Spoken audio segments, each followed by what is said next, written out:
گزشتہ چند جمعوں سے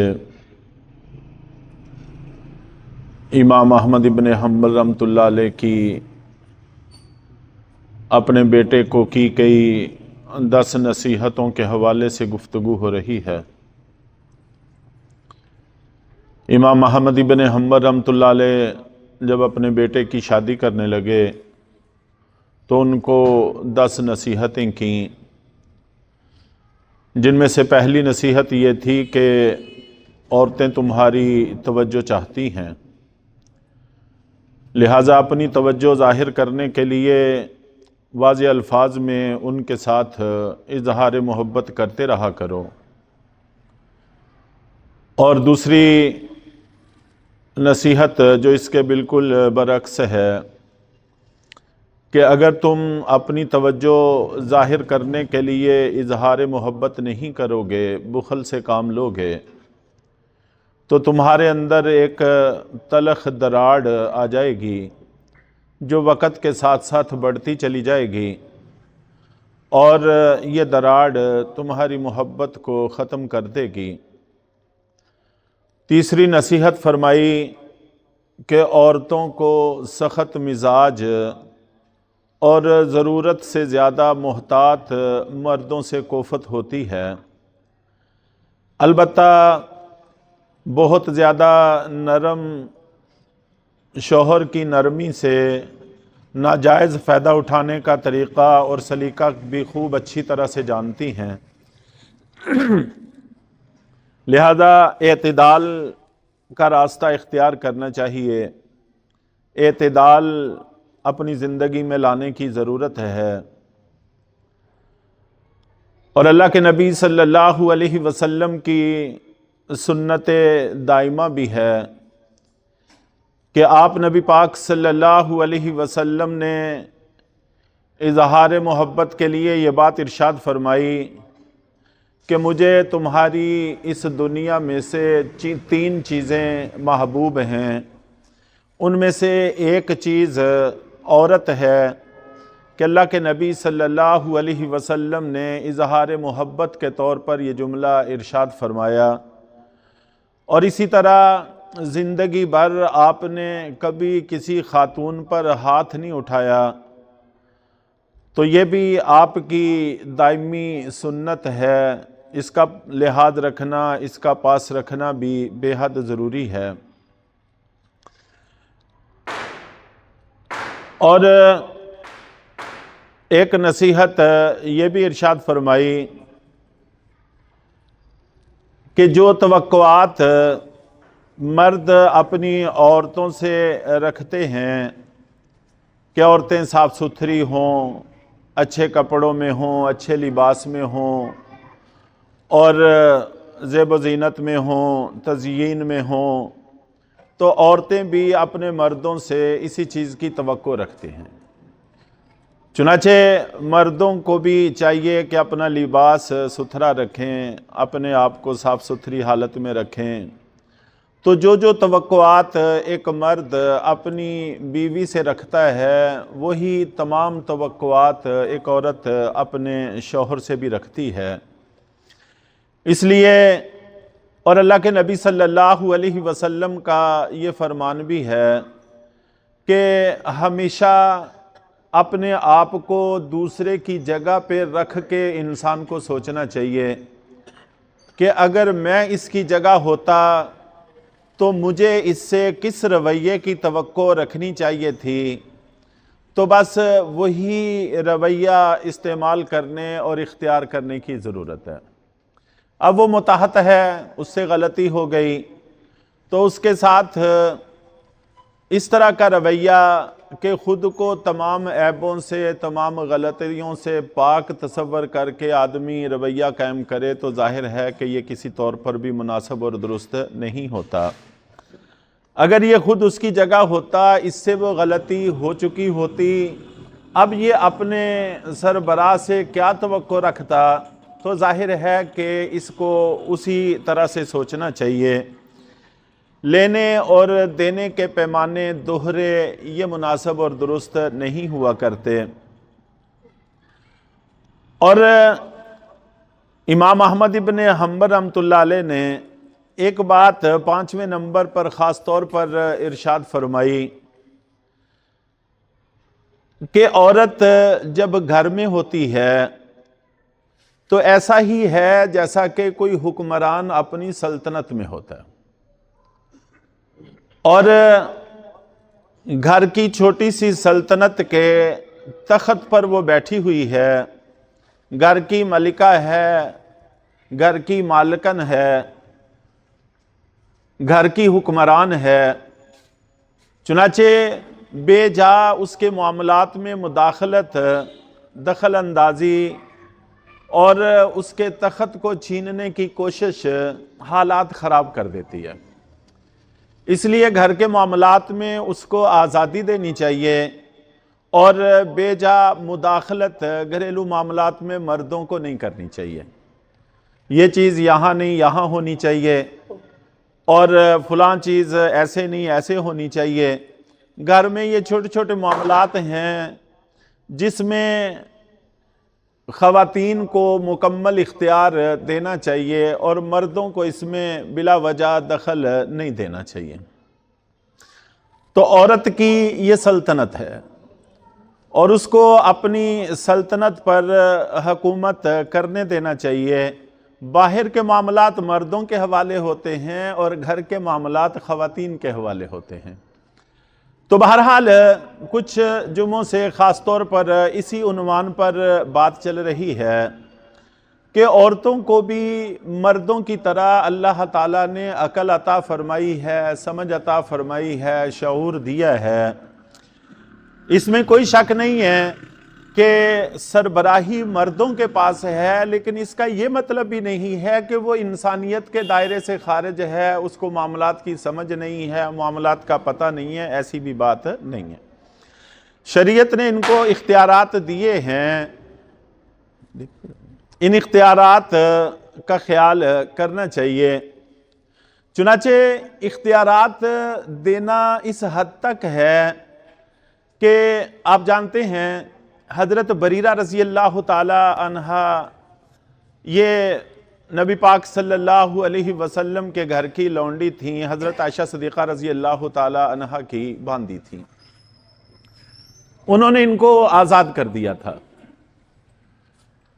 تو گھر کی غلام تھی، گھر کی باندی تھیں، وہاں سے آزادی بھی حاصل ہوئی تھی۔ نبی ہونے کے ناطے ایک امتی پر کتنا حق ہوتا ہے نبی کا، اس کا بھی ہمیں اندازہ ہونا چاہیے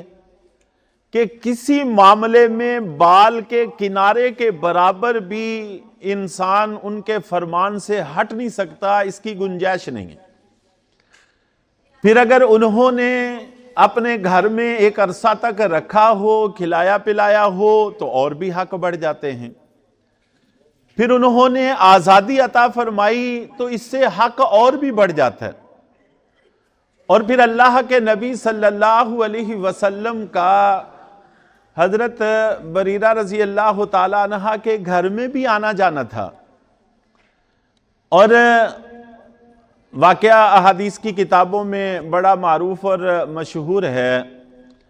کہ ایک دفعہ اللہ کے نبی صلی اللہ علیہ وسلم حضرت بریرہ رضی اللہ تعالیٰ عنہ کے ہاں گئے، اور حضرت بریرہ نے آپ نبی پاک صلی اللہ علیہ وسلم کو مہمانی کے طور پر کھجوریں پیش کی۔ پاس میں چھوٹے چھوٹے گھر ہوتے تھے، بڑے لمبے چوڑے گھر تو ہوتے نہیں تھے۔ ایک ہنڈیا میں گوشت پک رہا تھا۔ جب ہنڈیا پک رہی ہوتی ہے، گوشت پک رہا ہوتا ہے، تو خوشبو سے پتہ چل جاتا ہے کہ گوشت پک رہا ہے۔ تو اللہ کے نبی صلی اللہ علیہ وسلم نے بڑی بے تکلفی سے ارشاد فرمایا، کیا اس ہنڈیا میں ہمارا کوئی حصہ نہیں ہے؟ مہمانی کے طور پر مہمان کو آپ نے کھجوریں دی ہیں، اور کھجوریں ظاہر ہے کہ وہاں پر عام پھل پایا جاتا تھا، تو کھجوریں آپ نے پیش کی ہیں، تو کیا اس ہنڈیا میں سے مہمان کو کچھ نہیں پیش کرنے کا ارادہ رکھتی؟ تو حضرت بریرہ رضی اللہ تعالی عنہ نے عرض کیا کہ اللہ کے رسول، یہ تو میرے لیے صدقہ ہے، اور سب صحابہ کرام کو پتا تھا کہ آپ صدقہ استعمال نہیں کرتے، اللہ کے نبی صلی اللہ علیہ وسلم صدقہ استعمال نہیں کرتے۔ یہ چونکہ میرے لیے صدقہ ہے اس لیے میں نے آپ کو اس میں سے کچھ پیش نہیں کیا،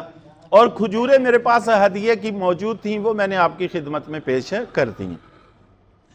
تو اللہ کے نبی صلی اللہ علیہ وسلم نے ایک جملہ ارشاد فرمایا، اور وہ جملہ تقریباً تمام اصول کی کتابوں میں منقول ہے، اور اس سے مسائل کا ایک پورا باب قائم ہوتا ہے۔ اگر آپ اس موقع پر یہ جملہ ارشاد نہ فرماتے تو ہماری زندگی مشکل ہو جاتی، ہمارے لیے بڑے بڑے مسائل کھڑے ہو جاتے۔ چنانچہ آپ نے ارشاد فرمایا لاکی صدقۃ ولنا ہدیۃ، کہ یہ گوشت تمہارے لیے صدقہ ہے، اب جب تم ہمیں پیش کرو گی تو یہ آپ کی طرف سے ہمارے لیے ہدیہ ہوگا۔ اس جملے کے ضمن میں آپ نے ایک اصولی بات ارشاد فرمائی ہے کہ ملک بدلنے سے، مالک کے بدلنے سے شے کی حیثیت بدل جاتی ہے، شے کی حقیقت بدل جاتی ہے۔ جب ایک آدمی نے آپ کو صدقہ کر دیا، صدقہ کرنے کا معنی یہ ہوتا ہے کہ ثواب کی نیت سے کسی کو کسی چیز کا مالک بنانا، بغیر کسی عوض کے، کہ کوئی عوض نہ لیا جائے، بغیر کسی عوض کے کوئی چیز کسی کی خدمت میں پیش کی اور اللہ سے اس پر ثواب کی امید رکھتا ہے، اس کو صدقہ کہتے ہیں۔ اور ہدیہ اس سے مختلف ہوتا ہے۔ ہدیے میں مقصود ثواب نہیں ہوتا، اگرچہ اللہ اس پر ثواب عطا فرماتے ہیں، لیکن نیت میں ثواب کی نیت کرنا درست نہیں ہوتا، بلکہ جس کو ہدیہ دیا جا رہا ہے اس کی خوشی مقصود ہوتی ہے۔ اس لیے صلحاء کو، بزرگوں کو، بڑوں کو اگر ہدیہ پیش کرتے ہیں تو ساتھ میں دعا کی درخواست کرنا بھی آداب ہدیہ کے خلاف ہے۔ تو اس کا مطلب یہ ہے کہ آپ ہدیہ دے رہے ہیں اور بدلے میں دعا کی توقع رکھ رہے ہیں، وہ از خود دعا کریں گے۔ یہ صلحاء لوگ، دیندار لوگ کسی کا حق ذمہ میں نہیں رکھا کرتے، یہ ہمارے نبی صلی اللہ علیہ وسلم کی سنت ہے۔ آپ ہمیشہ اس سے بہتر ہدیہ عطا فرمایا کرتے تھے، چاہے دعا کی شکل میں ہو، چاہے کسی بھی شکل میں ہو۔ یہاں تک کہ قیامت والے دن واقعہ پیش آئے گا حضرت ابو بکر صدیق رضی اللہ تعالی عنہ کا، تو آپ نے فرمایا تھا کہ میرے ذمہ کسی کا کوئی حق باقی نہیں سوائے ابو بکر صدیق کے، کہ ان کے حق کا بدلہ میں نے ابھی پورے طور پر ادا نہیں کیا جتنا میں چاہتا ہوں، تو میں انشاءاللہ قیامت والے دن اللہ سے لے کر دوں گا۔ تو ہم بحیثیت امتی ہونے کے، اپنے نبی کے متبع اور پیروکار ہیں، ہمیں چاہیے کہ ہم پر جب بھی کوئی احسان کرے تو ہم اس سے بہتر بدلہ اس کو دینے کی کوشش کریں، یہ ہماری ذمہ داریوں میں شامل ہے۔ تو اللہ کے نبی صلی اللہ علیہ وسلم ایسا کیا کرتے تھے۔ صلحاء سنتوں کے پیروکار ہوتے ہیں، وہ ان کا معاملہ ہے، لیکن ہدیہ دینے والے کو اس کی توقع قائم کرنا درست نہیں۔ چنانچہ ہدیہ یہ ہوتا ہے کہ جس کو ہدیہ دے رہے ہیں اس کے دل کی خوشی مقصود ہوتی ہے، یہ خوش ہوں مجھ سے، ان سے میرا تعلق مضبوط ہو جائے۔ اور صدقے میں جس کو دیا جا رہا ہے اس کا دل خوش کرنا مقصود نہیں ہوتا، بلکہ اللہ کی رضا مقصود ہوتی ہے۔ یہ صدقہ اور ہدیہ میں فرق ہوتا ہے۔ صدقہ بھی بغیر کسی معاوضے کے دوسرے کی ملک میں دیا جاتا ہے، ہدیہ بھی بغیر کسی معاوضے کے دوسرے کی ملک میں دیا جاتا ہے، لیکن صدقے میں امید اللہ سے ثواب کی ہوتی ہے بدلے میں، اور ہدیے میں جس کو دیا جا رہا ہے اس کے دل کی خوشی مقصود ہوتی ہے، اس سے تعلق کی بہتری مقصود ہوتی۔ تو اللہ کے نبی صلی اللہ علیہ وسلم نے فرمایا کہ جب تمہیں صدقہ دے دیا گیا تم اس کی مالک بن گئی، اس کا صدقہ ادا ہو گیا، اس کو اس کا ثواب مل گیا، اب تم اس کی مالک ہو، تمہیں پورا اختیار حاصل ہے، تم کسی کو ہدیے کے طور پر دے دو، آگے کسی کو صدقہ کر دو، خود اس کو اپنے استعمال میں لے آؤ، تمہیں مکمل اختیارات ہیں، تم اس کو بیچ بھی سکتی ہو، فری میں کسی کو کھلا بھی سکتی ہو، دے بھی سکتی ہو۔ جب ملک بدلتی ہے تو چیز کی حیثیت بدل جاتی ہے،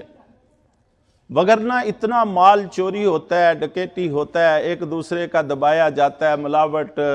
رشوت، یہ جتنا بھی پیسہ ہے، اور ایک آدمی نے رشوت کے طور پر لیا، ڈکیتی کر کے لیا، چوری کر کے لیا، دھوکے فریب کے ساتھ لیا، ہمیں تو ہر پیسے کا پتہ نہیں ہے، نہ کسی پیسے پہ لکھا ہوتا ہے، وہ بدل کے ہمارے پاس آ جاتا ہے،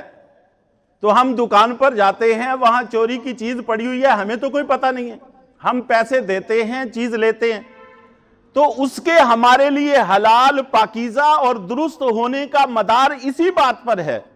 کہ جو ہماری ملک میں پیسے ہیں وہ اگر طیب ہیں تو اس کے بدلے میں جو کچھ ہم لے رہے ہیں وہ طیب ہوگا۔ جس نے چوری کر کے، فراڈ کر کے، دھوکہ کر کے اپنے پاس مال رکھا ہوا ہے، آپ کے حلال پیسے بدلے میں اس کے پاس جا کر حرام ہو جائیں گے، اس کا وہ حرام مال آپ کے پاس آ کر حلال ہو جائے گا۔ ملک کے بدلنے سے حالات بدل جاتے۔ تو اللہ کے نبی صلی اللہ علیہ وسلم نے فرمایا کہ تمہارے لیے صدقہ ہے اور ہمارے لیے ہدیہ ہوگا۔ صدقہ ختم ہو گیا، آپ کو مل گیا، ثواب اس کو مل گیا، بات ختم ہوگی۔ اب تم مالک ہو، تمہیں مکمل اختیار ہے، تم بطور ہدیے کے اگر ہمیں پیش کرو تو اس میں کوئی حرج کی بات نہیں۔ تو یہ جملہ ارشاد فرما کے ہمارے بے تحاشا مسائل کو حل کر دیا ہے۔ ہم کسی کو زکوٰۃ دیتے ہیں، بعد میں ہماری ہی دکان پر آ کر وہ انہی زکوٰۃ کے پیسوں سے ہم سے کوئی سامان خرید لیتا ہے، تو اس کا یہ مطلب تو نہیں ہے کہ ہماری زکوٰۃ کے پیسے دوبارہ ہمارے پاس آ کر ہماری زکوٰۃ کا عدم ہوگی، نہیں، جب اس کو مالک بنا دیا زکوٰۃ ادا ہوگی، بات ختم ہوگی۔ اب چیز کے عوض میں وہ پیسے تمہارے پاس آتے ہیں تو کوئی فرق نہیں پڑتا اس سے۔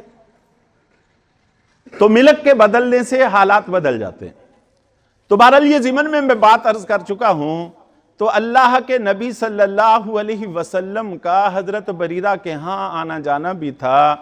اور حضرت بریرہ رضی اللہ تعالی عنہ پر بے شمار احسانات بھی تھے۔ تو ان کی شادی ہوئی تھی حضرت مغیث رضی اللہ تعالیٰ عنہ سے۔ حضرت عائشہ صدیقہ رضی اللہ تعالیٰ عنہ نے یہ شادی ان کی کروائی تھی۔ تو جس وقت حضرت بریرہ کو آزادی ملی، شریعت کا مسئلہ ہے اگر کسی باندی کا نکاح مالک کسی سے کروا دے، جب باندی کو آزادی ملتی ہے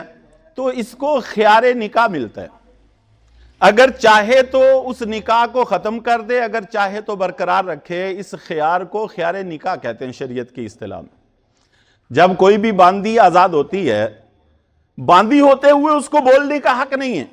جہاں اس کے مالک نے اس کا نکاح کر دیا اس کو قبول کرنا ہوگا، لیکن اگر وہ آزاد ہو جائے تو آزاد ہوتے ہی اس کو اختیار شریعت کی طرف سے ملے گا، اگر چاہے تو نکاح کو برقرار رکھے، اگر چاہے تو ختم کر دے۔ خیار عتق یہ اس کو ملتا ہے۔ چنانچہ اس نے اپنا اختیار استعمال کیا اور نکاح کو ختم کر دیا۔ یہاں اکثر میں یہ بات بھی عرض کیا کرتا ہوں کہ وہ ماحول ایسا تھا کہ باندیوں تک کو اتنے باریک مسائل کا پتہ تھا، اتنے چھوٹے چھوٹے اور بہت کم پیش آنے والے مسائل کا پتہ تھا، اتنے باریک مسائل ان کے علم میں تھے۔ اور آج ہم اچھے خاصے پڑھے لکھے ایسے کیا روزمرہ پیش آنے والے مسائل سے واقف نہیں، دینی علوم سے ہم اس حد تک دور ہو گئے ہیں جس کی کوئی حد نہیں۔ تو آخر کوئی وجہ تو تھی کہ وہ چند ہزار ہو کر پوری دنیا پر ان کا رعب تھا، دبدبہ تھا،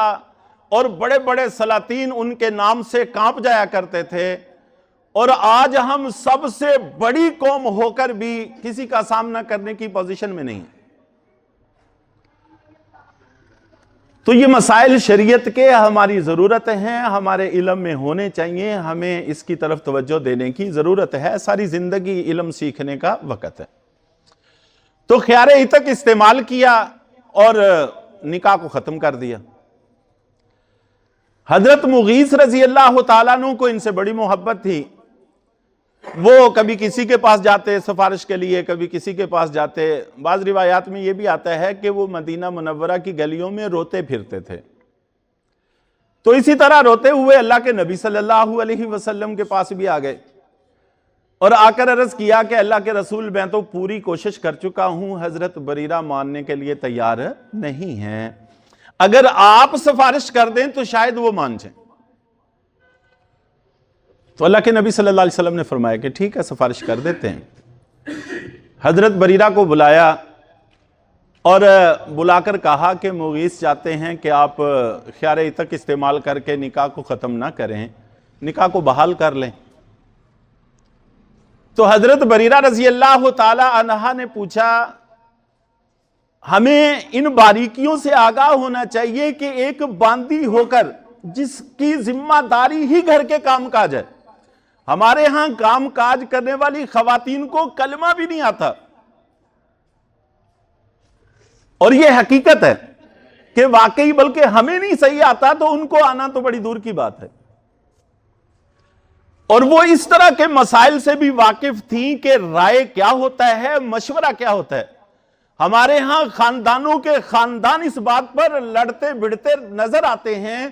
کہ جب میری ماننی نہیں تھی تو مشورہ کیوں لیا تھا، جب میری ماننی نہیں تھی تو مشورہ لینے کی کیا ضرورت پڑی تھی۔ بھی مشورہ کا معنی ہوتا ہے کہ کسی نے آپ کے سامنے اپنا معاملہ رکھا ہے کہ مجھے یہ معاملہ درپیش ہے، مجھے یہ دو راستے ہیں، مجھے یہ راستہ اختیار کرنا چاہیے یا وہ راستہ اختیار کرنا چاہیے۔ وہ اپنی تجربے کی روشنی میں، اپنے علم کی روشنی میں، اپنی سمجھ اور بوجھ کی روشنی میں کہہ دے کہ تمہارے لیے یہ راستہ زیادہ بہتر لگتا ہے مجھے، آگے اس کی مرضی ہے، تمہارا بتایا ہوا راستہ اختیار کر لے، اس کی مرضی ہے نہ اختیار کرے۔ مشورے کا معنی یہ ہوتا ہے کہ اپنی رائے کا اظہار کر دیا ہے، اس کے بعد اس کو ماننے کی توقع قائم نہیں رکھنی چاہیے، بلکہ یہ اختیار اس کے پاس برقرار ہے۔ اس کو اگر آپ کی رائے سمجھ میں آ گئی ہے تو وہ اس کو اختیار کر لے، اگر نہیں سمجھ آئی تو نہ اختیار کرے، کوئی حرج کی بات نہیں ہے۔ حکم میں اور مشورے میں یہ فرق ہوتا ہے۔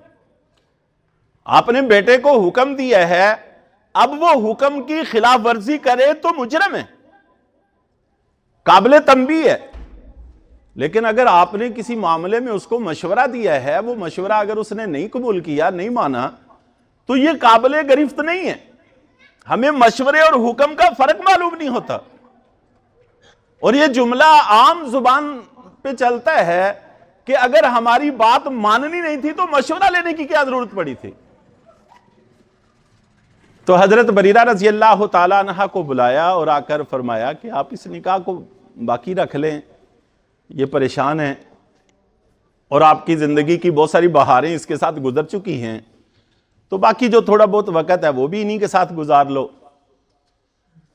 تو اس نے فوراً عرض کیا کہ اللہ کے رسول، یہ جناب کا حکم ہے یا مشورہ ہے؟ اگر تو آپ کا حکم ہے تو سر آنکھوں پر آپ کے حکم سے ہم ذرہ بر بھی آگے پیچھے نہیں ہو سکتے، ہماری کیا مجال ہے کہ آپ کے حکم کو توڑ دیں۔ آپ نے فرمایا کہ نہیں، یہ میرا مشورہ ہے، میرا مشورہ ہے کہ چلو اگر مناسب ہو تو اس کو قبول کر لو۔